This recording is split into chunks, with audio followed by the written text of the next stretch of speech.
এখন ঢাকাতে যে অনুষ্ঠান চলছে সেটা ফলো আপ এবং করা, বলছে কেন আমাদের কেউ যায়নি, তা আমাদের দাওয়াতই দেয়নি, যাবে কিভাবে? আর দাওয়াত দিলেই যে যেতে পারতো এমনও তো না।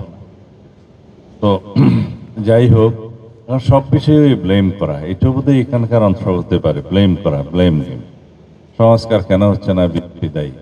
আমি প্রতিনিয়ত মিডিয়াতে বলছি, ওখানে বলছি যে সংস্কারের যখন কেউ দন্তের স উচ্চারণ করে নাই, তখন আমরা সংস্কারের প্রস্তাবনা দিয়েছি আরো 2 বছর আগে।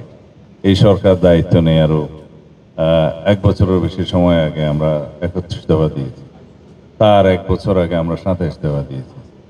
তারও প্রায় 6-7 বছর আগে 2016 সালে ভিশন 2030 দিয়েছি। এখন সবগুলো কম্পাইল করে ওই 31 দফাটা লেখার দায়িত্ব আমার ছিল। আমি যে বাইরে একদম বেকার ছিলাম তা ভাবার কোনো কারণ নেই। ওই কাগজগুলো যখন ছিল তার মধ্যে আমরা সবাইকে অ্যাকোমোডেট করেছি। আমরা গণতন্ত্র মঞ্চের 35 দফা সামনে নিয়েছি, আমাদের আগের কাগজগুলো সামনে নিয়েছি। ন্যাশন ওয়াইড আমরা বিভিন্ন শ্রেণী পেশার মানুষের সাথে কথা বলেছি, তাদের মতামত নিয়েছি। তরুণদের সাথে কথা বলেছি, তাদের মতামত নিয়েছি। সমস্ত নিয়ে আসলে পলিসি ফ্রেমিং এর জিনিসগুলো তো ডিটেইল হয় না, ওইটাও একটা one kind of constitution of reformation.